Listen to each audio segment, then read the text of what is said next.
All right, we are live. Hello, We're live, everybody. Welcome, welcome, and appreciate everybody showing up on the holiday weekend.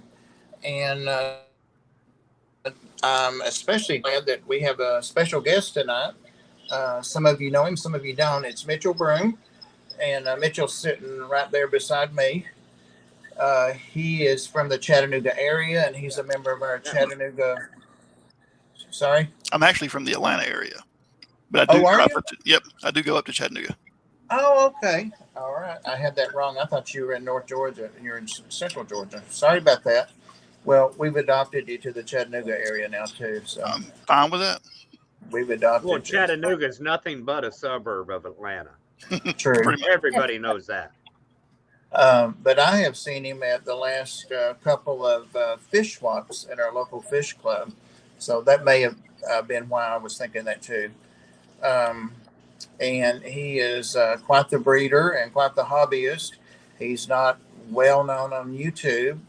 Some of you probably seen him in live streams such as Dan's Fish. He's always in there and he usually speaks, says hello. So he's definitely one of us, but he loves to talk about fish and he has some awesome fish. So he said he'd be glad to come on and share some of that with us. And do you guys on the panel remember what our instructions were from Stephanie to ask him about breeding what kind of Cory? I remember one of them for sure. What was it? It was the Eckless. Eckless. All right. Well, Mitchell, do you mind telling us a little bit more about you since I really messed up that intro? Sure. And I'm gonna bring you up for just a minute. If you want to go back down to just being little like us, it's up to you. This is fine. So, Mitchell Broome. I've gotten kind of serious in breeding fish for maybe about the past 7 or so years. And I tend to look for the unusual stuff. So the odd, less common things are the things that I'm interested in. So that gets me oddly into like rare fish breeding. So a lot of them are actually turn out to be endangered too. So I actually have about 150 tanks and distributed between my entire basement is now a fish basement instead of a fish room. And I also have a greenhouse that I use. And some species I'm able to actually overwinter in my greenhouse too. But yeah, I tend to do a lot of rare and unusual fish. So, and I am more about the breeding of fish. So I'm interested in understanding enough about a given species to get an environment set up for it so that I can actually simulate enough of what they require to actually have them breed. And that's the things that are really interesting to me. And things like I tend to actually go for unusual things. Like I do a lot of wild type bettas and they're mouth brooders. I do a few different killifish, some of the more strange Tanganyikan cichlids, lots of like dwarf cichlids like apistos. And the past year and a half, 2 years or so, I have really dove deep into Corys. So I figured today I would go through just like showing you guys a little bit of eye candy about some of the unusual species that you may not be familiar with, but are out there. And it's not necessarily that they're hard to breed. It's just that they're uncommon. So letting people, I also enjoy like letting people know about things that they're just not familiar with. Lots of different species that I have, you will never see in a pet store. Like I have people come over to my house and they say that my basement is a pet store for them.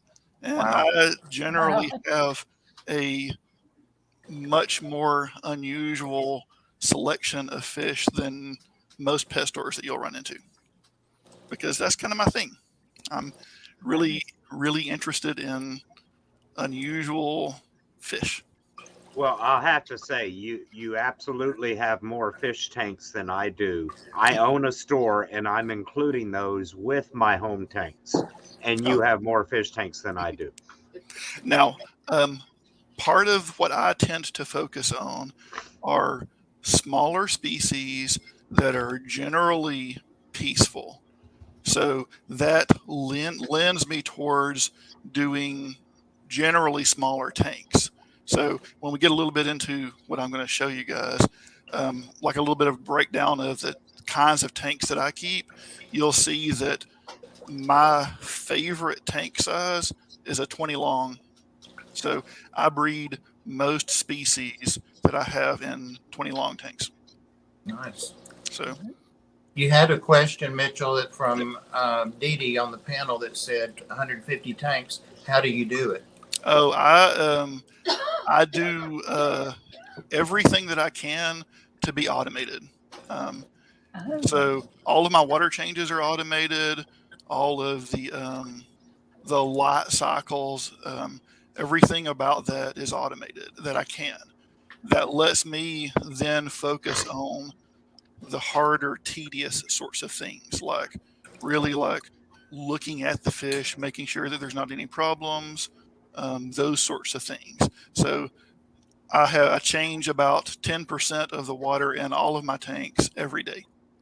It just happens Wow. automatically, so I don't have to fool with that. So Cool. I'm then able to like just focus on the things that are harder to automate. So that's how I manage. Like I would never be able to have nearly this many tanks if I didn't have that kind of thing automated. Well, this is something I can't wait to see. I used to be an automation engineer before I started the store, so I can't wait to see how you do it. So what I'm planning to do today is to give you guys like a quick high level overview of kind of a little bit of look about what I'm doing, and then dive into a lot of the unusual species of fish. But if you have any questions along the way, then we can stop and talk about them. And if you really want to like get into like how my things actually work, the infrastructure, those sorts of things, then maybe if you guys are interested, we can do another talk about that some other time, possibly. Oh, definitely. Oh yeah, right. Yeah, what I really want to get to today is like give you guys some eye candy, sure, which is All right. everybody loves looking at unusual fish, Yeah, but also like give you guys an idea of what's actually out there and available, because all of the things that I have, they're not crazy hard to find. It's just you have to you have to do enough research to actually figure out where they actually are available from. Some things are hard to find, like really hard to find, but a lot of things are actually, you can get them on websites. There's plenty of breeders. There's lots of different places to find some of these uncommon fish that you just don't see in pet stores. Okay. Awesome. Are you ready for me to bring the screen up to show those? Sure. All right. I saw someone just asked where I'm from. I'm from a little bit north of Atlanta. So on the north side of Atlanta. Now, I know you go to the fish swamps, but do you sell fish out of your home other than the swamps? I sell, when people come over, I do sell out of my home. If people are interested and they're in the North Atlanta area and we can work out some time, I am perfectly fine with having people show up in my fish room. I'm down with that. No problem with that. Road trip in. Road trip in. If you guys want to come through, and it's way easier to have someone else if they want to like film things than me trying to film it, because I am not a videographer. So yeah, let's dive in. So as I said, rare and unusual fish. So a little bit about the basics of what I'm doing. I currently have, so what I'm going over today is what I actually have right now. I have actually had a lot of other fish in the past, and I've bred a lot of fish. So I have, like, if you're into uh, your local clubs, if there are available, then a lot of them will have breeder awards programs where you can actually submit fish that you've bred, you pass them on to other people. You get points for that. The more complicated, harder the things are to breed, the more points you get. So as of right now, I have submitted a little over like 80 something different species I've bred. Wow. And I do have the whole master breeder ranking in Breeders Award. Hopefully, with the next club meeting that we're going to be doing next weekend, with the ones I'll submit, then I should be able to trip over into the next level up over master. I don't remember exactly what it is, but so breed lots of fish. Currently keeping 89 different species. I think there may be a few more, but something like that. 42 Corys, lots of dwarf cichlids. I have kept a lot of different wild type bettas, but I'm down to 9 right now. Some unusual Tanganicans, some killifish. Kind of turns out a lot of the things I'm interested in that are unusual are also endangered.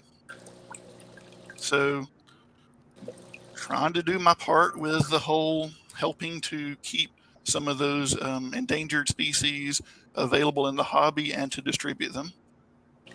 And right now, 62 of the species that I keep are breeding for me.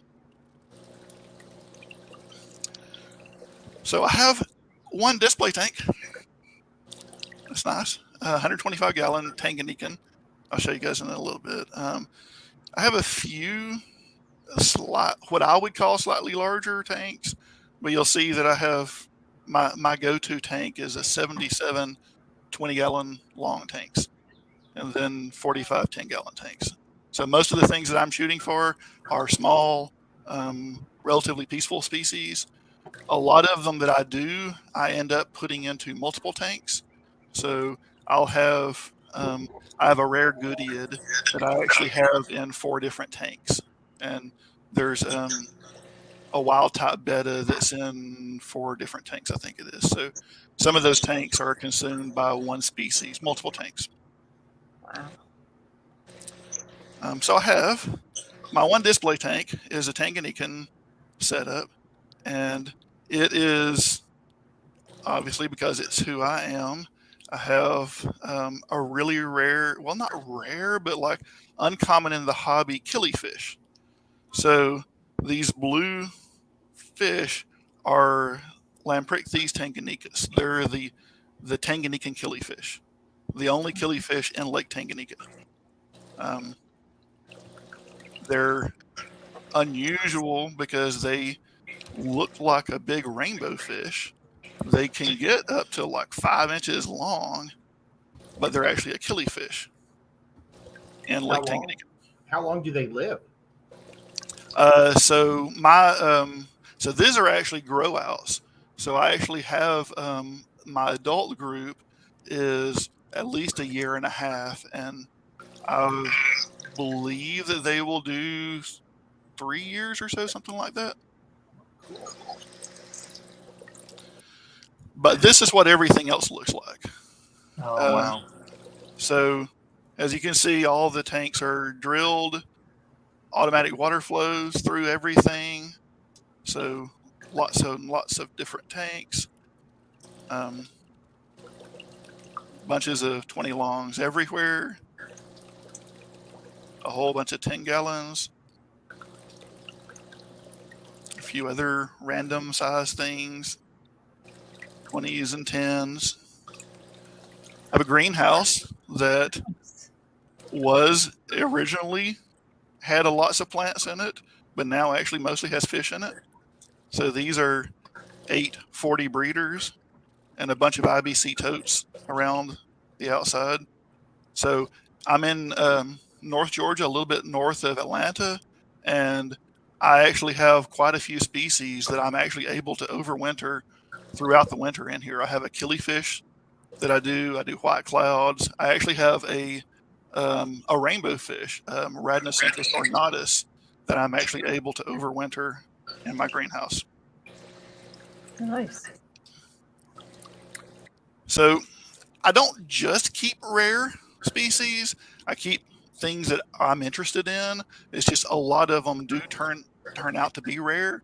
So I have a few Tanganyikans, but I don't go for the larger ones. Like, I'm not a frontosa kind of person. I'm more of a shell dweller kind of person, except I do like the Tanganyikan killifish. That is my pride and joy fish. Like, that was a bucket list fish that it doesn't matter that it is a killifish. I love killifish. I don't really consider it a killifish because I consider it my favorite fish of all the ones that I have. I do have a killifish that I consider my favorite killifish, but the Tanganyikas overrides everybody. So 55 with a whole bunch of Cypachromis young in it.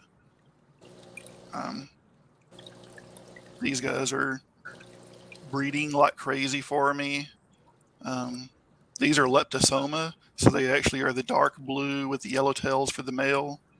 Oh, nice. So these are a little bit unusual. These are a Signatus. They're technically not a shell dweller, but everyone in the hobby breeds them in shells because they will accept shells, and that's easy. But the interesting thing in here is the pile of Petricola, Synodontis petricola, that are under the sponge. Oh, So Wow. Those were the guys that I was going to buy from you on Yep. the 4th. yeah, and Yep. I have lots of them, and here's a whole another pile of them. Oh, they're so cute.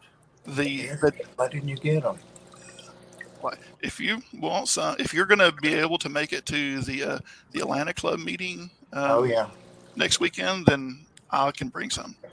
Yeah, that would be awesome. The downside about Synodontis is they grow so slow, but they are so awesome. They're like little constantly moving sharks. So I do lots of wild bettas. I have kept, I think it's like 14 different species of wild bettas, but right now the ones I'm keeping and actually successfully breeding are these guys. Wild bettas are just like so different from your normal domesticated betta. The betta splendens that you actually see in a home or in a pet store, like, these are big. These are Betta petoiti. They'll get 4 inches long. They're a mouth brooder. Same thing with macrostoma. They're always like out and about and curious, watching you. Can you keep more than a pair together? You can. Generally speaking, wild type bettas don't kill each other like the domesticated splendinas do. So, like, there's in a wild type betta setup, there's not even really a need for the betta sorority sort of thing. They generally don't kill each other at all. You will see like some of these larger bettas, like this petoiti and the macrostoma, they'll get 4 inches long. They have a really large mouth, so you'll actually see them lip locking to work out dominance. So ever so often you'll come by and you'll see like there'll be a scratch on the top of their mouth from another one grabbing a hold of it and rasping on it while they're wrestling back and forth. But that's as far as it really goes. I've never had one betta kill another betta in a tank for wild type bettas. Nice to know. Killifish. I have not kept a ton of killifish, but I have kept quite a few different ones. Currently, I'm doing this group. So, like I was saying earlier, the Tanganyikas, they're so amazing. I don't necessarily say that they are a killifish. They are. They're just so weird and different that I consider them basically like amazing.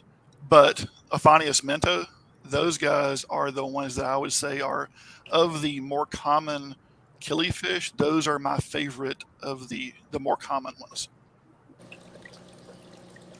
So you get things like a volcanum. So these guys are currently, they're now back in the Aphyosemium group. They used to be Chromaphyosemium. These are mento. These guys are from Turkey. They are able to handle a crazy wide range of temperature. So I actually keep them outdoors all year round in my greenhouse.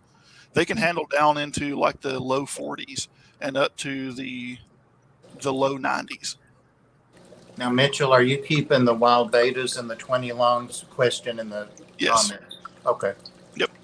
Almost all of his tanks are 20 longs. Yep.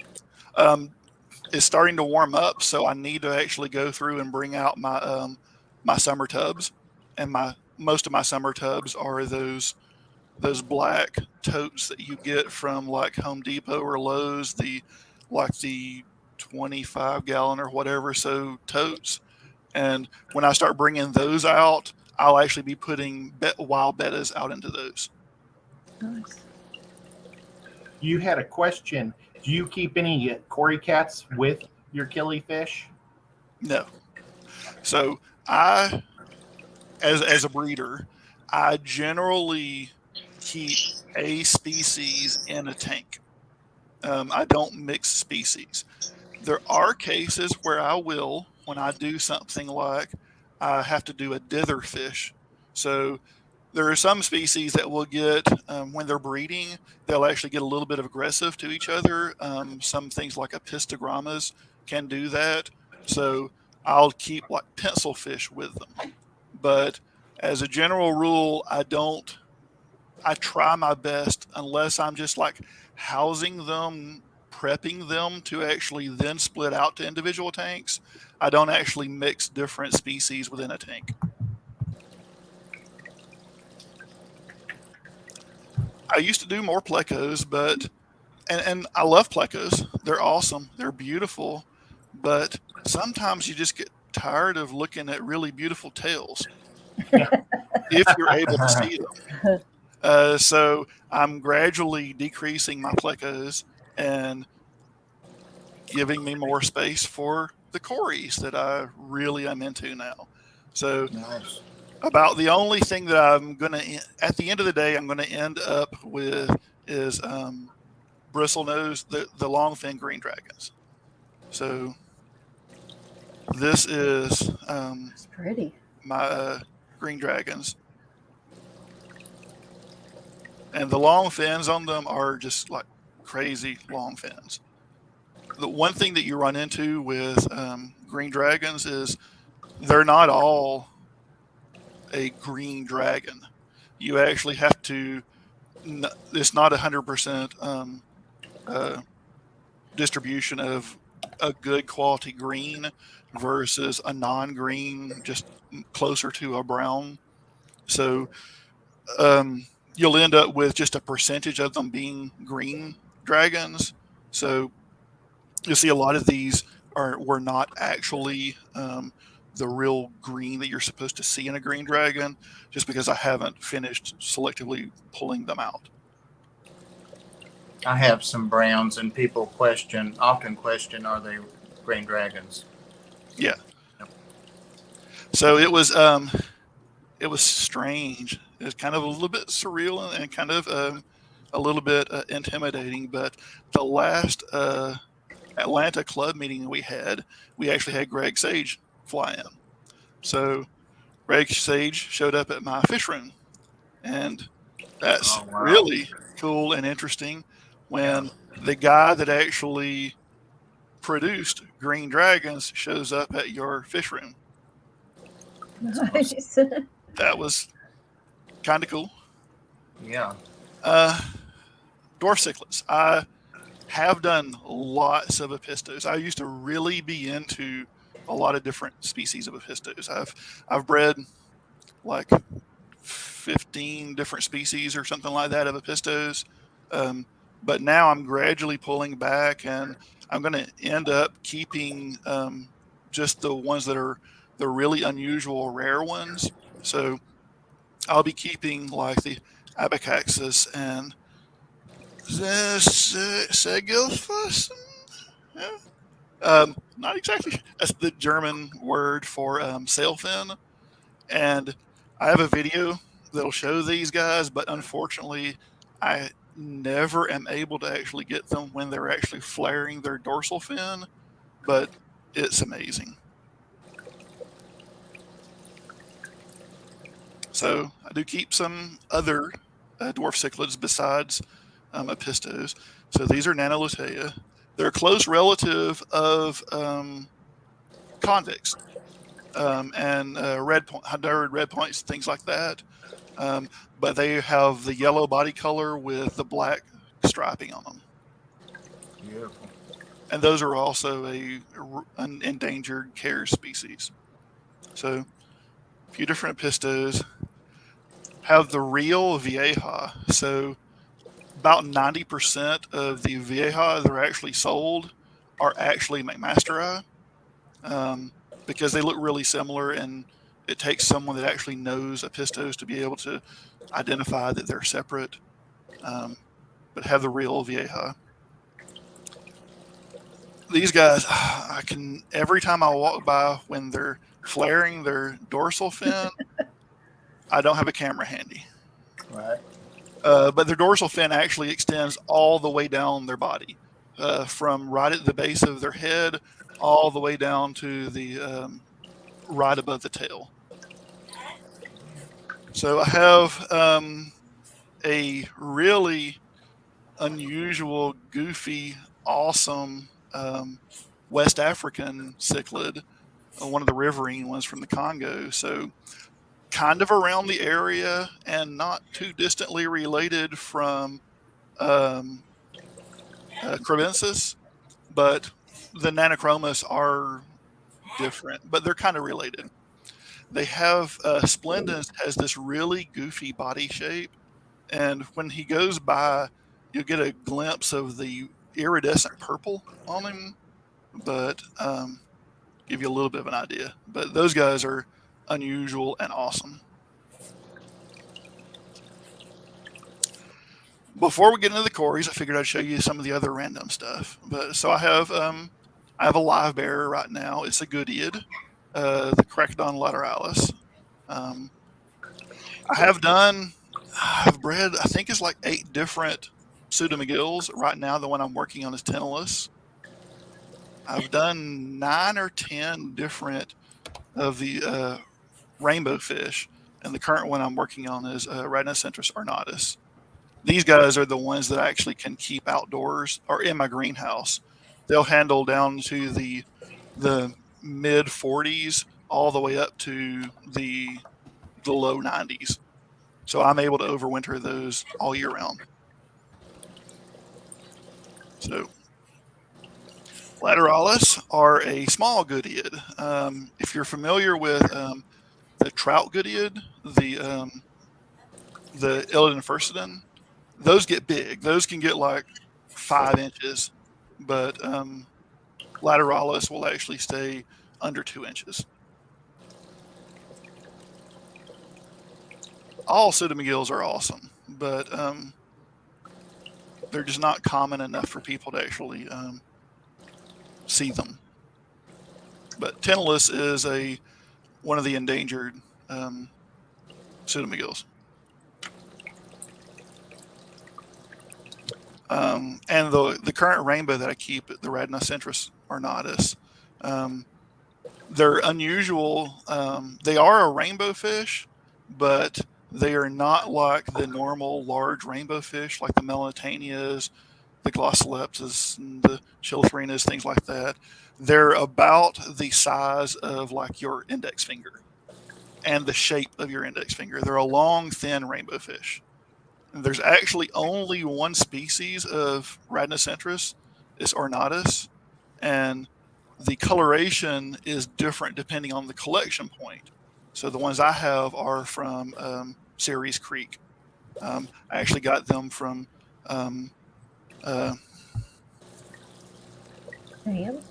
Michael Wetteroth, not Michael, Marcel Wetteroth. But yeah, those are an awesome rainbow fish.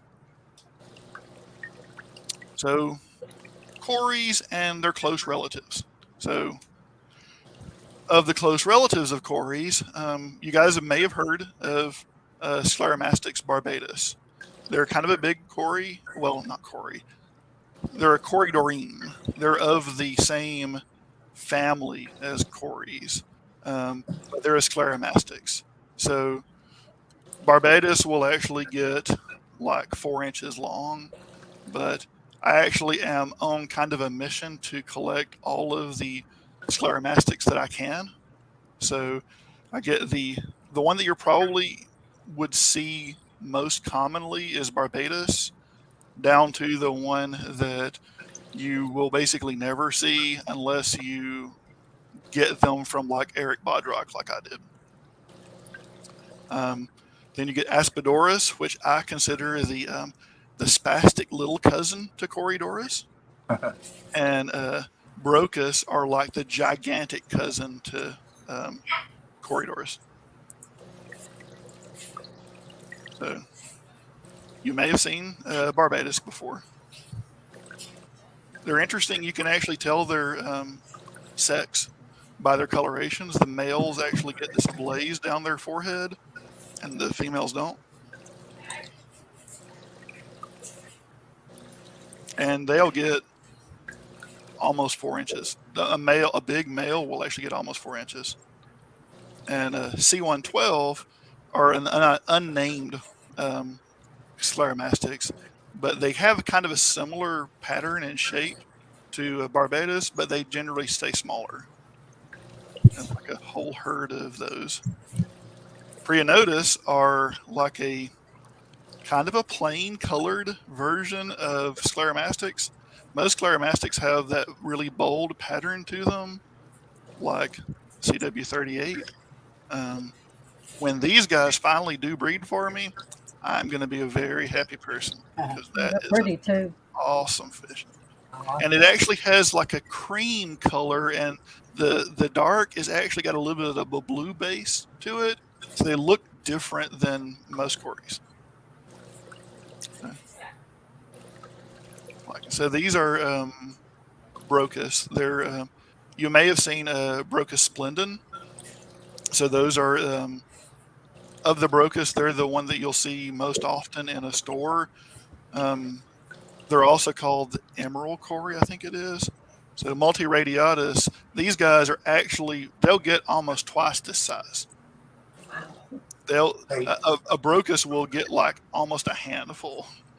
Hey, Mitchell, do you mind if I ask the ones that Ethan has, are they from you, the Brocus?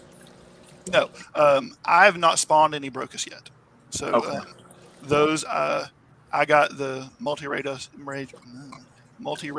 in a few months ago. So not yet on those. So then this is what I'm mostly working on now. Varying kinds of Corydoras. I have a large portion of them are breeding for me. I have some that I don't have enough of a good mix of sex to work on. So they're kind of holding while I'm trying to get more of them. But I do have quite a few of them breeding. What is a good mix?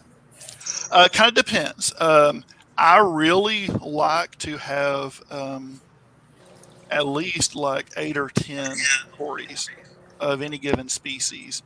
And for the most part on actual Corydoras, it's interesting that the males actually initiate the breeding, so they will pester a female to actually get her to actually breed.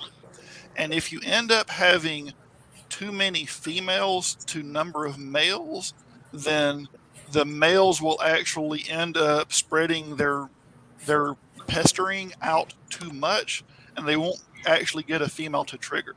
So you generally want more male Corys than female Corys when you're doing breeding.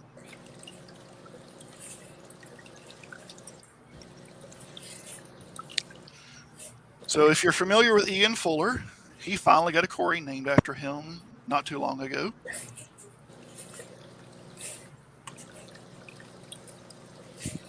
Let's see. So Araphrenotus, those guys used to actually be called LSA also, and they determined that they were the same species, so they dropped the LSC name. CW140 are not truly a dwarf species, but they are a small species of Cory. They will only get to maybe 1.5 inches or so in size. Pantalonus, like I've been told by everyone that dark substrate makes a Pantalonus look good. And I did the experiment and I don't like it. So I'm going to go back to a normal light colored substrate. With Corys, they tend to actually darken up to match whatever the substrate is. And on some of them that can look good. I tend to go for the normal plain sand color. It ends up, in my opinion, looking more natural. So that's kind of what I'm looking for. Fowler, parents hate being filmed, but this little young guy is just perfectly fine sitting out there letting me watch him. These are one of the larger Corys. Here's a golf ball shaped female Kanaki. Most Corys, the females are actually wider, much wider than the males. I got this group of Basmani from Tom from TM Aquatics a few weeks ago. Pretty sure I actually cleaned out all the ones he had available. Not a common one to actually run across. I like those high fins. Yeah, and these are young too. They have that high fin, and they have a dark band that goes up the edge of them. So these guys are waiting for them to start to actually show some attempts at breeding, and then I'll actually split the group up. Let some big chunky CW45s, and the Leopardus are the spotted ones. And they won't breed with each other? Those will not crossbreed. So there are some species of Corys that will crossbreed with other species of Corys, and that is a good long discussion about what is called lineages. And different species are grouped by their lineage, and species within the same lineage can actually crossbreed. But ones across lineages, it's very unlikely for them to crossbreed. And you also end up with a situation where if you have enough of a given species together with enough of a given other species, even if they're of the same lineage, then they will still prefer their own, so it's unlikely. But if you end up with like small numbers, like if you have 3 of one species and 3 of a different species, but they're of the same lineage, then it's very possible that they will actually crossbreed. So CW97 are an odd one. They look a lot like an Aeneas, so like a bronze or green Cory, but they actually have this, it's hard to see on this video, but they have this little intense gold bar right over their shoulder. Makes them a little bit different. So these are cool. So like probably 90 to 95% of all Corydoras julii that you buy are actually not julii. They're Trileniatus. I actually have the real julii. So a julii versus Trileniatus, you can actually see on when they're young, they actually look really similar to each other. But as they get older, a julii will actually still maintain the spots not really merging together on their head. On a Trileniatus, the spots will merge and you'll get what they call a reticulation pattern, where it look like little squirrely or squirmy worm patterns on their forehead. And a Trileniatus, when they get older, they'll actually show their 3 stripes down the side because their dots will have merged together to show the line. But probably 95% of the julii that are sold are actually Trileniatus.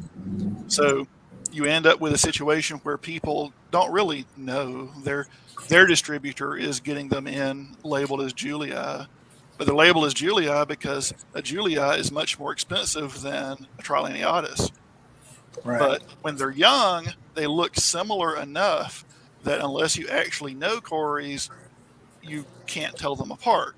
It only takes them growing for a while to then show up. So you get a lot of them actually being sold as julii, but they're not.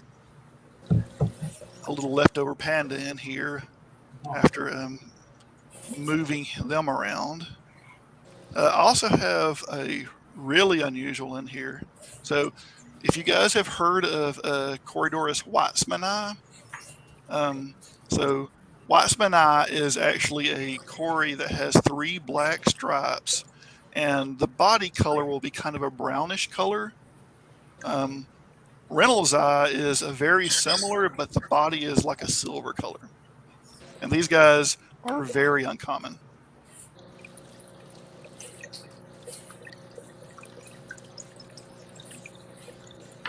So here's Eckless.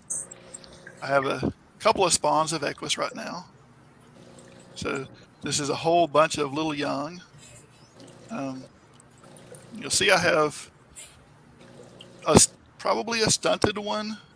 He's smaller, and oddly enough, his color is way darker. But this is what they should look like. So I probably need to cull him, but I'll probably actually just cull him by putting him in a different tank. But yeah, I have a couple of different spawns of Eckless. You have to do anything special to have those spawn? Yes. So there are different, depending on the species of Cory, there are different ways to actually trigger them to spawn. Some of them are just super easy. It's one of those add water, and when they're old enough, it's just going to happen. So things like the Aeneas, so the bronze and greens and albinos, because albino is generally just an albino version of an Aeneas. Those guys, basically just give them time, they will spawn on their own. There's another level to that where some species you can actually trigger them by doing like a cool water change. And the reason for the cool water change is because you're actually simulating a rainfall. And a rainfall will actually lower the temperature in the rivers in South America where they're from, generally indicates to them that there's going to start to be an abundance of food in the system, so they'll spawn. So that's why cold water changes actually will help. And along with that, if you actually have like a storm front coming in, when you know that you're about to have a low pressure, if you start doing cooler water changes around a low pressure front coming in, that will help to simulate rainfall, and that will trigger a lot of species. There are some species that actually require current. So most of the Scleromastics species, actually, you basically have to put a power head in the tank for them. And like Aspidoras love current. So you have to put a power head in the tank for them to actually be able to actually spawn, because they're from high flow rivers that are actually really well oxygenated, and they'll actually spawn in that current. And then you get into the ones that are hard to spawn, and there are different degrees of how hard they are to spawn. Eckless are one of the hard to spawn ones, but not crazy hard to spawn. But some of these guys, some of those harder to spawn ones, you end up having to simulate a dry season. And in a home aquarium, the way you simulate a dry season is kind of scary. So you do things like you stop doing water changes for like 2 or 3 months. You don't clean out filters. You feed them minimally. And then after they've been conditioned to think that they're in a dry season, then you start doing big, cool water changes to simulate the wet season coming. Eckless are one of the kind of species that you actually do something like that. Oh, wow. So as a general rule, you're not, unless you actually do something along that lines, you're not going to have an Eckless spawn in your aquarium, in your home aquarium. A lot of, not a lot, but some of the harder to spawn species like that, some of them will just not spawn unless you do work to simulate the things that make them want to spawn. So I have a couple of spawns of Eckless.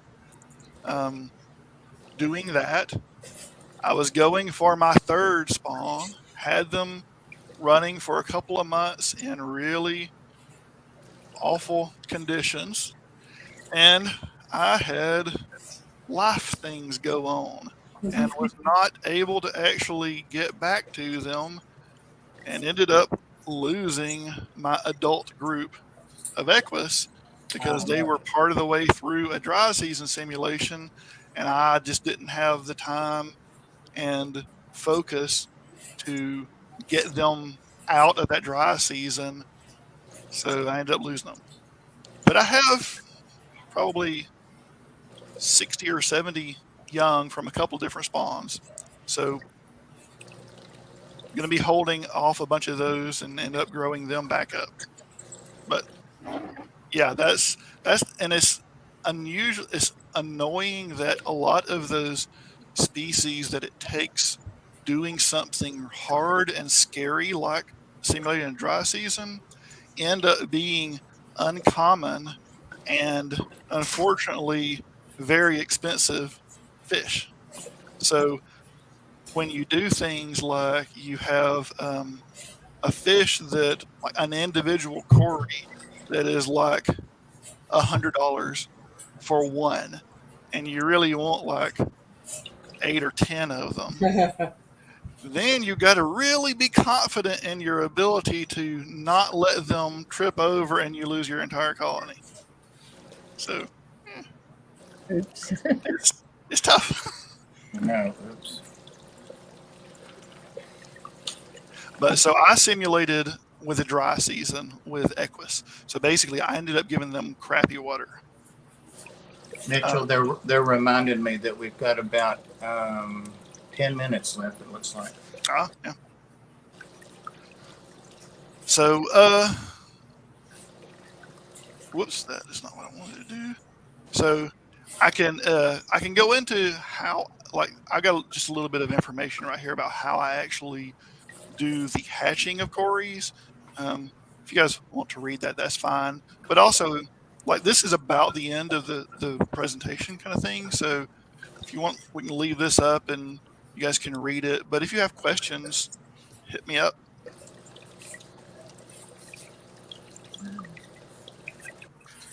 I have water that is almost perfect for the South American and Southeast Asian species that I keep. It was not intentional at all. It's just where I live, it kind of worked itself out. Now, I've seen Skipper put his eggs in a cup. What's the point of putting them in the cup?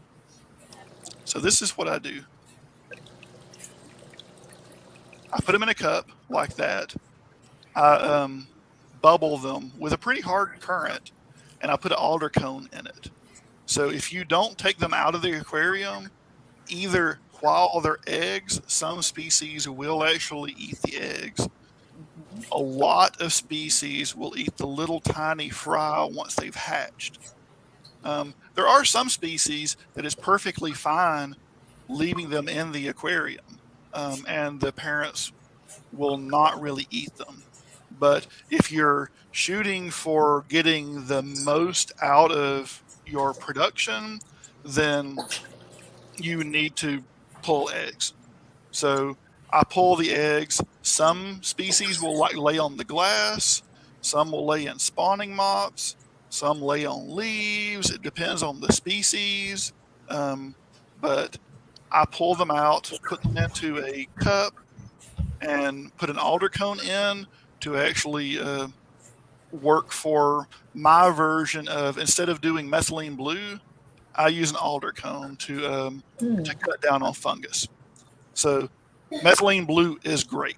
It is very effective. But the problem that you run into with methylene blue is that if it is too high of a concentration when the fry actually hatch, it can actually affect their development. So you want to actually dilute the methylene blue enough before they hatch for them to actually be okay.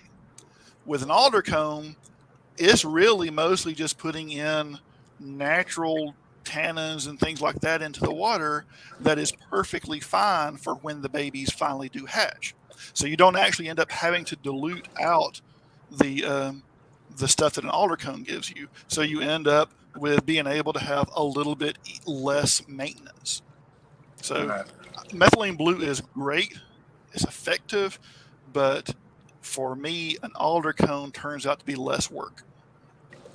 Now, do you have to do water changes in that cup? Yep. So for eggs and fry, I actually have a couple of containers that I actually hold water in and age it so that my pH will actually stabilize. And when that stabilizes, then I'll actually do 50% water changes daily. Okay. If I don't have that available because I don't have enough aged water, then I actually do more smaller water changes because I don't want to actually have that pH when it drops, because when it comes out of the tap, it's a little bit higher than when it actually settles. So I don't want those changes to actually shock them. So I do more often with less water if it's not been stabilized, if it hasn't sat and aged for a little while. Now, when you say for a little while, what's that estimated time frame? About a day, 2 days, something like that. Oh, okay. Yeah.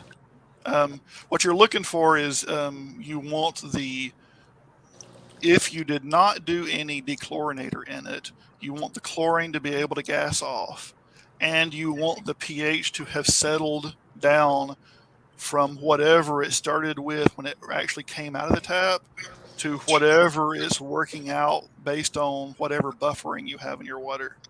So like in my particular case, I don't have hardly anything. There's almost no minerals in my water. My TDS is super low, which is great for the stuff that I breed, but it's also way easier to start low and add things back in if I want to do like a Tanganyikan setup with needs harder water. It's a lot easier to go up than it is to go down. Mm-hmm. So it just works out perfect for me that way. Got that. It's fascinating, though. Yep. What else? So, somebody said, so you want hard water for South American Corys? No. I don't want hard water. I actually want soft. Okay, so most Corys will actually handle about any kind of hardness of water. As long as they've become accustomed to it, they'll handle it. You can generally run Corys in like harder, higher pH water. In South America, they're generally on most of the river systems are actually a lower hardness, so they're like kind of a soft water with a lower pH. Oftentimes, the water is fairly acidic, so you do have a situation where there are some species that, for them to actually breed, you do actually need like a lower pH, softer water. So some of those species that you have to simulate a dry season with, those are looking for particular water chemistry for them to actually spawn. And most of that water chemistry that I'm aware of is not going to be like a high pH or hard water. Okay. Now, how did you learn all of this? Lots and lots of research. So that is one of my things. Part of me being interested in breeding the unusual and rare and different species is I also am really happy to do research. So I love to actually research the interesting different requirements for XYZ species. And you end up, when you start getting into like a group of fish like Corys, then you can start to focus on an area of the world like South America. And you learn characteristics from where they are, and then you can actually translate that to other species of Corys. So I have this thing that I call strategic neglect. There are quite a few species that I will get in that I just don't necessarily have the time to focus on them initially. So what I do is, knowing enough about the species and other species that are similar to them, I'll get their tanks set up ready and make it somewhat close to what their target environment is, leave them in it, and then just let them go. Don't try and force breed them. Don't try and trigger them. Just let them go. Oftentimes, I'll walk by and see a fry running around in the tank. Strategic neglect. I got it enough set up for them to be comfortable enough to actually do it on their own. Now, do you document the procedures that you learn for each species, or can you remember it all? I do actually keep notes on some of the species like Eckless. I will have like a timeline of, okay, I started their dry season here. When they come out of dry season, I did a X amount of water change with this temperature water kind of thing. And I did it on this day, I did it the next day, I did it the next day. And you can kind of learn a pattern of how to actually then, once they've been in their dry season, then how to actually trigger them after they're coming out of the dry season. So I do have some of them that are the more complicated ones. They're like the researchy sorts of things that I do keep notes on. There are some that are just like, a lot of them fall into that just cool water change. So Corys love change. Like, they love when something is changing in their environment, as long as it's not a crazy drastic change. Like, if I were to take Corys that had been sitting in my normal tap water of like a pH of 6.3, they've been sitting in there for a year, and I drop them into a Tanganyikan tank with a really high TDS, very alkaline water, like something that's like actually like a high pH kind of thing. No, that's not going to to make any sense for them to trigger for. But if you're doing things like a big cold water change, sometimes a good trigger is to just move them to a different aquarium. The different water in a different aquarium will trigger them to change to a spawn. Nice. So they love change, and one of the easiest, biggest things to do to trigger most Corys is to do the big cool water change. And if you're able to do it when you know a storm front is coming in, so like 3 days from now a storm front is about to come in, you start doing a big cool water change those 3 days leading up to it. And a lot of species, if they're old enough, they'll actually spawn for you. Awesome. Awesome. If this is a good place to stop, Mitchell, we will. Yeah. I hate to though, because I'm sitting here taking I notes. know. This is fine. Fascinating. If you want me to, and you come up with subjects, hit me up, and I can dive. This is my thing. I love fish. I love breeding fish. And of the ones that I am very familiar with, I am very familiar with them. So if you have questions, you want me to hit topics, whatever, let me know. All right, we'll plan on a part 2. You have other information too from tonight, right? Yeah. Okay. I can also talk about my automation, things like that. The things that I do that are like, I'm also a geek. Like I am an IT geek. Not only do I do the automation, but I also do a lot of DIY sorts of things. So like 3D printer sorts of things. So like I make my own parts for lots of different things. Wow. So like that is fascinating all by itself. I know, right? Yeah, we need So to show I just for do- that. like I do these. These are what I actually use when I take the eggs out of a tank, out of the container. I now put them into these floating things that I do. So I 3D print up all of these parts. They're basically just like, if you're familiar with a German breeding ring, it's basically it's a floating container that sits inside of your tank. So I end up making my own. Cool. Awesome. Awesome. Well, I think that Chattanooga Ed and I are going to see you Saturday, and maybe some people from Nashville too, it looked like. We're talking in the chat. So hopefully we do see you Saturday. But if not, we will see you back here soon, hopefully. Sounds good. Thank you so much, Mitchell. That was fascinating, and I can't wait till the next one. So Awesome. Thank you, panel. We lost a couple people. Rob had his power go out, and Susie's back. She had to run out and get stuff in out of the rain. She was streaming before us and had her stuff still out there, so she made it back. I'm All indoors. right. Thank you, everybody. Dee Dee, thank you. Thank you, Ed. Thank you, Pam. Thank you, Susie. Thank you, chat. Love you guys.